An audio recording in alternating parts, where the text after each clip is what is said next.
Good morning, everybody. I'm up here at the VFW where I work part-time, cutting some Delmonico steaks for the next steak night event I have next Saturday in advance so they get a little age. I thought it'd be kind of educational to show you guys what I was taught almost 40 years ago on how to open, clean, and cut one of these into approximately 12, 14 ounce servings. So I thought it might be interesting to show you guys. Maybe it'll help some of you. So this is Kim, by the way. Hi, guys. This is what they call a whole lip-on ribeye choice. What I like to do,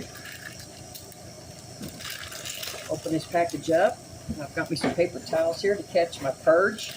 It is not blood. It's what they call purge. The blood was drained out of the cow when the cow got butchered.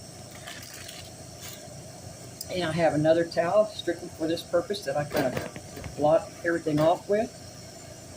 I know that's not a perfect angle, but that's the best I can do with my little phone. I'm not a professional.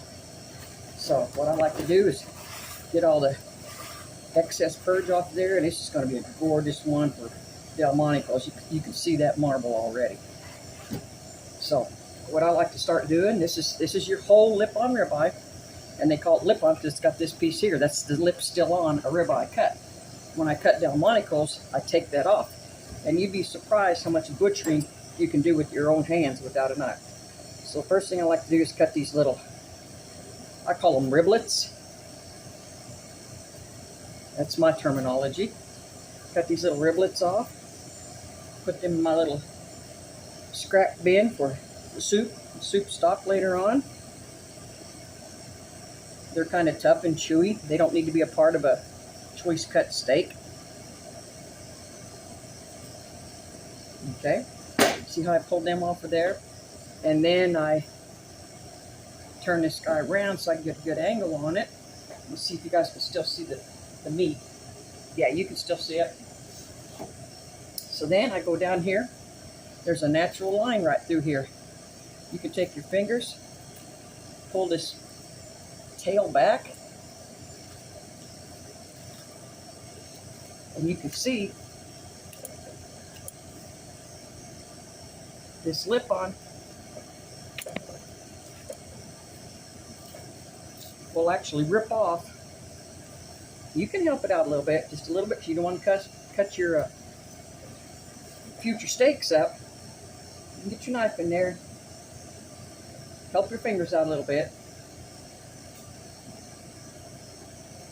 I just roll that puppy off there. See there how that's got a natural.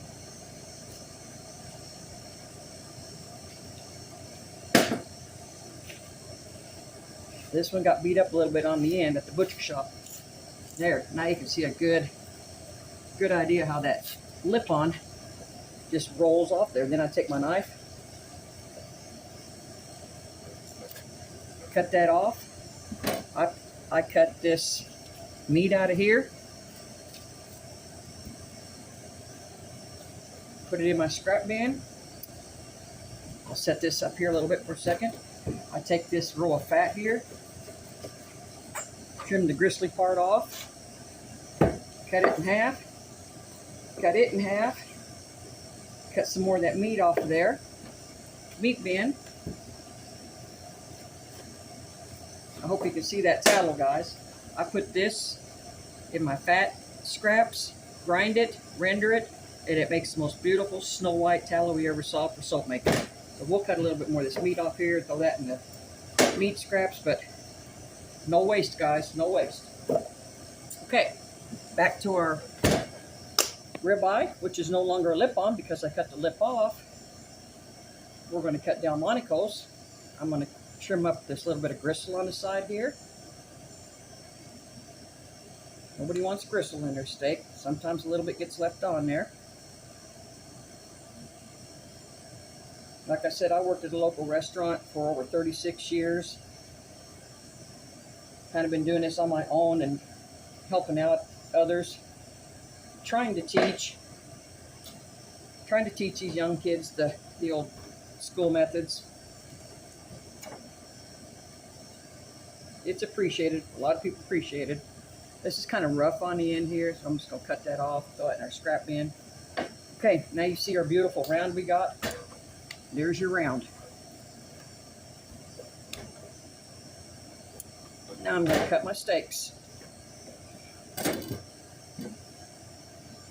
And I tell you what, the key to everything is a really sharp knife. Big butcher knife.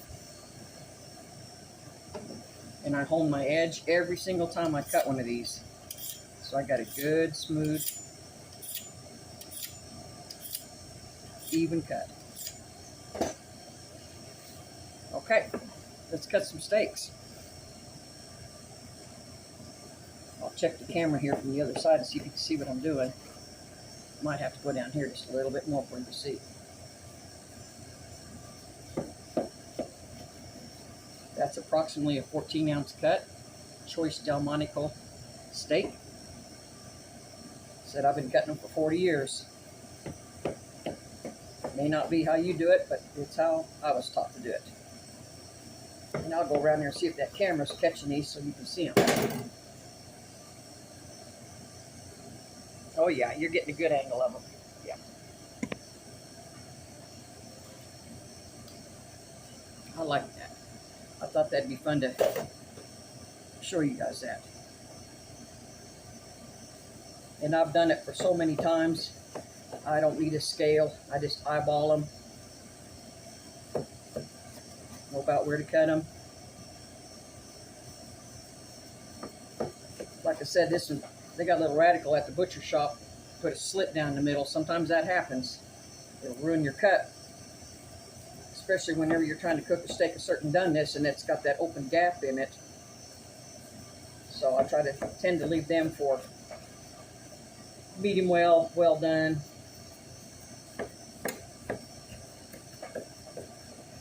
Slide this down a little more so you can see my end. Hand out of the way.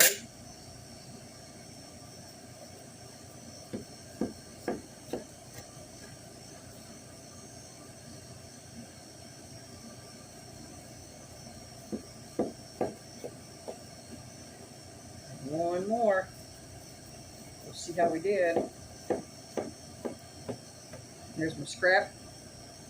Put that in the scrap bin. Got 1, 2, 3, 4, 5, 6, 7, 8, 9, 10, 11, 12, 13. Just perfect cuts. That's what I wanted.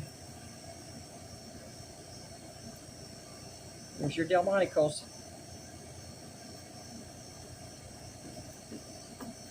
Let them age for another week. They'll be absolutely perfect. Thanks for watching, guys.